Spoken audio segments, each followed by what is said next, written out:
I have spent over the course of the past day doing essentially nothing but villager trading. And as you can see right here, the profits are really starting to rake in. And I do have plans on a pretty mega project on using tons and tons of emerald blocks, but that'll wait for another day, especially since I don't have nearly enough emeralds yet. For now though, I want to replicate what we built a couple episodes ago on this side today. So I guess without further ado, let's get to work.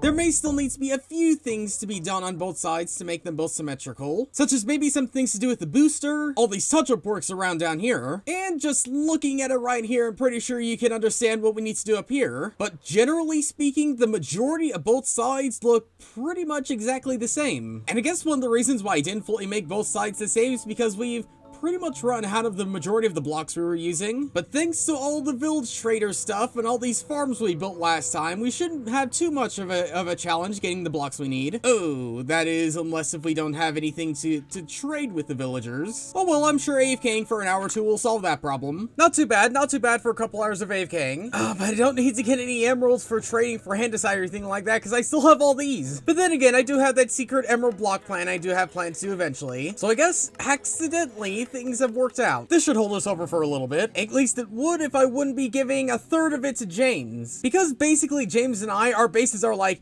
2 inches apart or something like that. So we're having moments where actually our bases are sort of overlapping in some parts. Yeah, this is the water column right here, and as we can see right here, it's inside of one of James's little parts of his base here, which means that technically what James is working on is technically part of my base too. Kinda.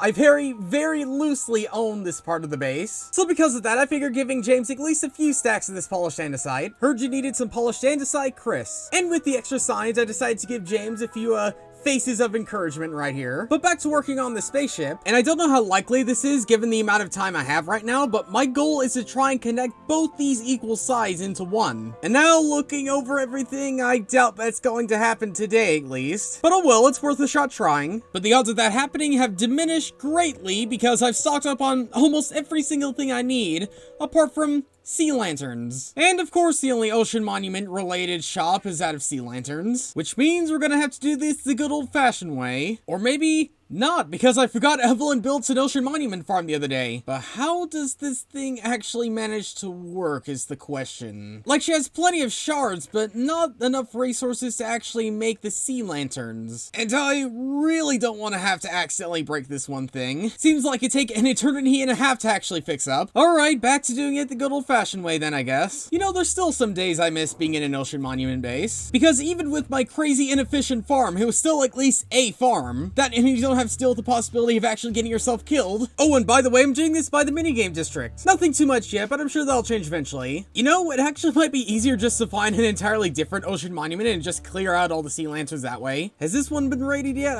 I'm not sure. Oh, nope, doesn't seem like it. It feels like literally forever since I've done this on camera, but it's always fun coming to an ocean monument every now and then. Then we also get the opportunity to get some sponge. And kind of an obvious yet really handy trick in case you come down here and you don't bring any water breathing potions or something, then just build a little thing like this on the side of the ocean monument, then dig yourself up and am I gonna get this done quick enough? There we go. Yeah, just make a little air pocket, then you should be fine. Hello, Mr. Elder Guardian. Would you like to meet my sword today? I guess not. Oh, and there's an entire room of sponge. I completely forgot these things were a thing. Now, I have no use for sponges, but it's at least cool to have. Now, I'm no expert at ocean monuments, but shouldn't there be a third Elder Guardian up here? Like, it makes my job easier, but still. But at least now we can get what we came for. And of course, we can't forget the 8 gold blocks in the very center of this one place if we mine this all up, and do you hear that again?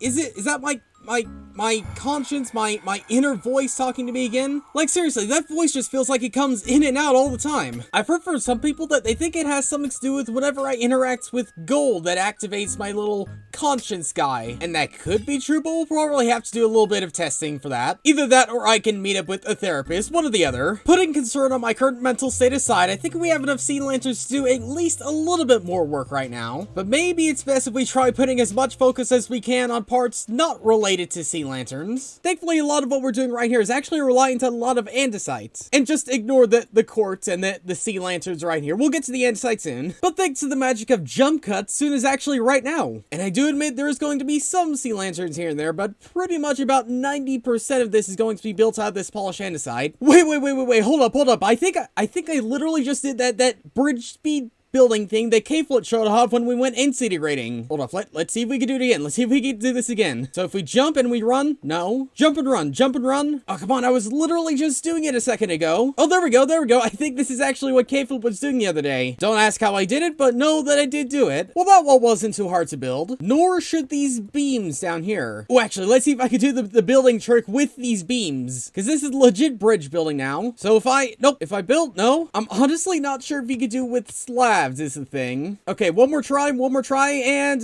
no. Okay, fine. We'll just build it the normal way, I guess. Building it like this still is pretty quick. I mean, granted, it's not speed bridge building fast, but you know what? For the speed it is, it's not too bad. To be honest, we could go at any speed at this point, so long as we don't mess these beams up like we did with those the other day. Why did I have to jinx myself? Because something's wrong here. Something's wrong. Like, you can kind of see what I'm going for right here, but for some reason, these two little bits right here just don't decide to connect up. Oh, wait, I think I know the problem. There was gonna be another pillar of polished andesite right here. Now, please tell me that this will actually fix up this problem, because otherwise we're gonna have some bigger issues on our hand then. In that, where is the actual issue then? But that's still messing things up. Like, where did I go wrong? Please tell me that this entire spaceship isn't off by like a single block somehow. Oh, wait a minute.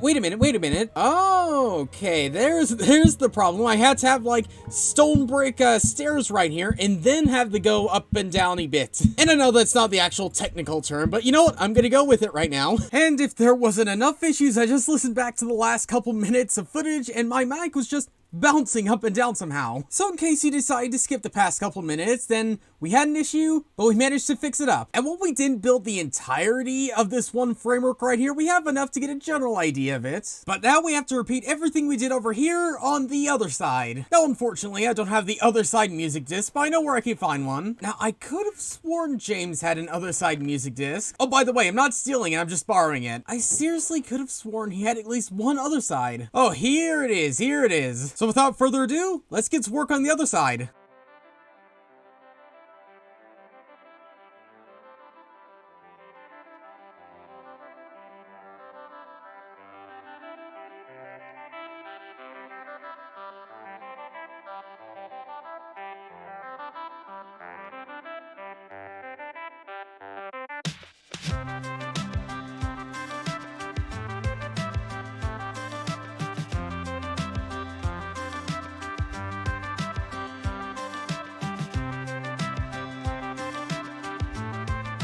And after a round of listening to the other side music disc, I believe both sides are pretty much exactly the same. And honestly, from looking at, like, say, right here, just makes it feel so much bigger than what it might actually be. Now from here, this will eventually link up together to make an entire roof right here, which will eventually link up to the cockpit, which will actually be somewhere up here, I believe. But because that is a mammoth of a project doing something like that, we'll put that off for another day. Oh, and it looks like James has actually started doing some terraforming right here, I believe. Either that, or this is one of the strangest pranks I've seen in a while. Like, there's cobblestone, there's stone, like, well, what's going on here? Oh, well, I'm sure whatever James has planned will turn out to be pretty good. But in other news, I've been doing just a little bit more trading here there to get myself quite a decent amount more bottles of enchanting. And I think I have at least some design I could use to actually turn that one old shop into an actual XP distribution shop. I think it'd still be nice to sell some kelp inside this one shop, but I think we should also have the option of actually getting yourself some XP directly. So I'm gonna have to be moving the smoker anyway, but I am curious as to how much XP am I actually going to get. So I'm currently sitting at 1412 levels, and